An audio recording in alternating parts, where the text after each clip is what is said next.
Let me ask you a question and see if you can answer this right away. Who are your top performing sales associates in your business? If you can't answer that, let's get some data and I'll show you how. Hey, Madison. Great, thank you. Hey, can you send me the sales performance data for bite-sized munchies? Thanks. Yes, I'll let them know. She wants me to let you guys know that you can download this data set for free by joining our newsletter, and you get access to plenty of other data sets for your data project. Yep, I'll let them. I let them know. Yep, I promise. I'll make sure you get extra time at the buffet. Thanks. Bye. All right, now that we have our data set, take a quick glance at it. It's all cleaned up. I took the liberty of cleaning it up ahead of time. I forgot a spot. Let's get that real quick. And as you can see, it's just a sales team with sales numbers. Let's go up to the top. I want to group this stuff together so I can make a chart with it. What I'm going to do first is I'm going to type in the employee, and then I'm going to type in, I want all the unique salespeople. So I'm going to use the unique formula. I'm going to go A2 to A. And this is going to give me all of them, and I want to sort them by alphabetical. So now I'm going to take the sort, and boom, there we go. So now I have all the employees. Let's do total sales. That should give us exactly what we're looking for. I'm going to type in some if B2 to BA to F2. We're going to make this E2. E2 sum total. So we're adding up the sum range is all the B column, which is the amount, and we're looking at grouping it by the salesperson, this employee, and we want that if to be this person. Looks good. Autofill. There we go. Now let's make the chart. Select this data. We'll go File, Insert Chart.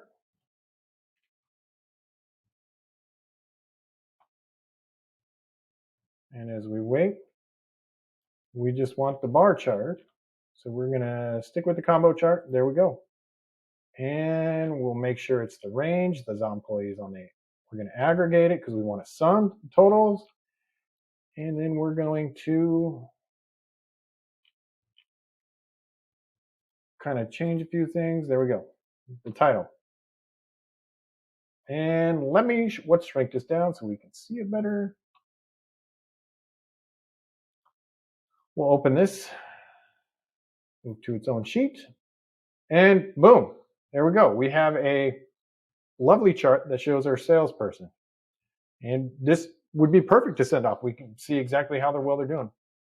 But it doesn't give us the whole picture. It doesn't answer what if somebody had a good sale at the end of the month or had a couple big ones. It's not giving us the total sales they've done, as in total deals they've closed. So what's added a layer to that?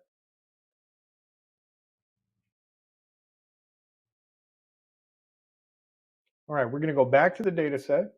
We're going to add a new column. We want to know the total deals closed. We're going to put in this formula, count ifs.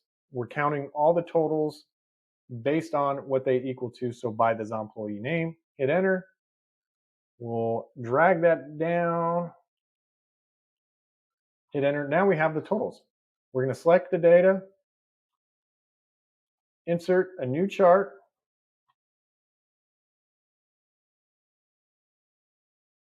As it takes time to set it up. We're going to make sure it's aggregated. We have total deals closed.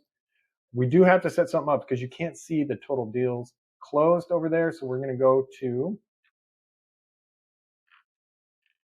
Series. We're going to select Series. We're going to go to Total Deals Closed. Scroll down. We're at a line, and we want to make that axis right. So now we have a split. And that is it. Let's open this up in a new sheet. And wow, look at that. We have now put another dimension of understanding how our sales team does. We can see that there are a few, like Shane and Sophia, that are able to produce high value type orders are low value type orders, but close a lot more deals. Whereas Martin closes pretty decent amount, but also generated the most. So we can see some insights here. But there's one more layer that'll set you apart as an analyst from a zombie type analyst to survivor type analyst. And let me show you how to do that here. Let's make a survivor type analyst chart that provides business value. Go back to our data set. We're going to add a new column that's average order value. We're going to take the average ifs from column A and column B, referencing column A to E2 and below. We're going to fill this down. And the cool trick you can do is hold Control Enter, and it'll fill it all the way down. Whatever cells you have selected, we're going to select the whole data set. We're going to insert a chart.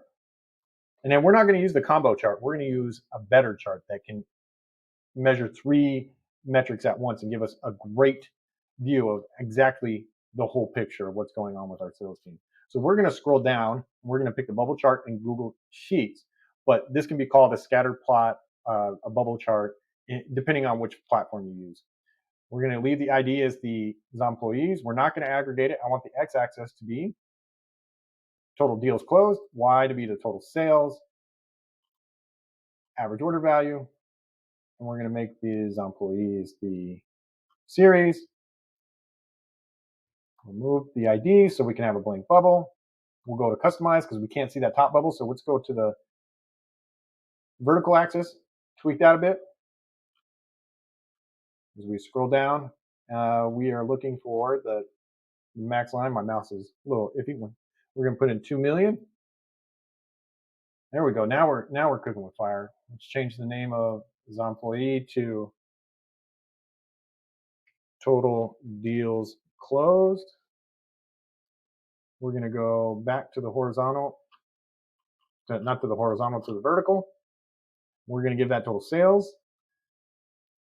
So we'll go to vertical, total revenue in US dollars. Let's italicize that. We'll do some minor tweaking in just a second. And we're going to change this to total sales performance. We're going to center that.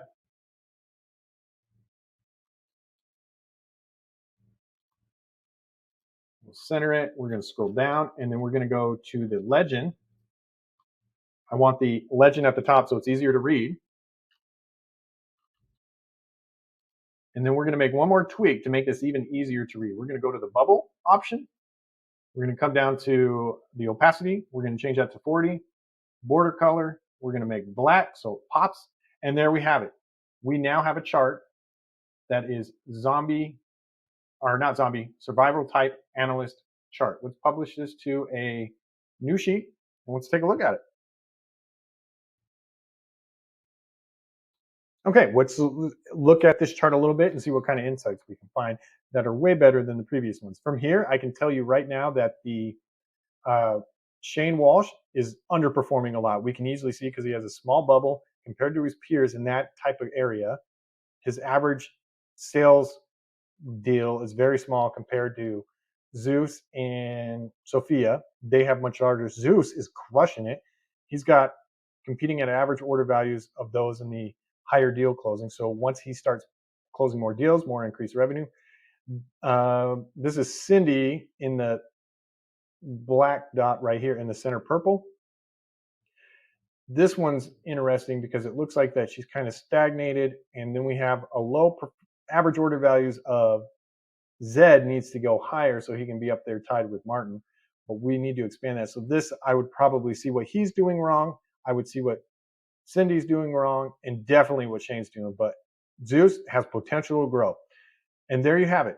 We have provided insight very, very easily just by looking at this chart. By modifying the way it was displayed, we can now see comparatively 3 dimensions of each salesperson based off of their sales totals, their average order, and the total deals they've closed. With that chart, we have easily gone from just understanding total sales to understanding how each salesperson is performing. In this case, the employees are performing against the other employees. We can see it off of average order value, total sales done, and total deals closed. Having all three of those metrics together in a scatter chart gives us a much better understanding of where they're placed against their peers instead of using a bar chart where it doesn't give us the spatial difference that we were looking for. How far apart, as you saw on the chart before, we have some Martin and Zed that are way on the right closing deals like there's no tomorrow. But on the left side, we had Zeus and Sophia closing little deals but have big order values. And then we have the middle part. We can see a lot better there on the sales performance. But if you would like to take this one step further and build a sales performance dashboard, check out this video right here.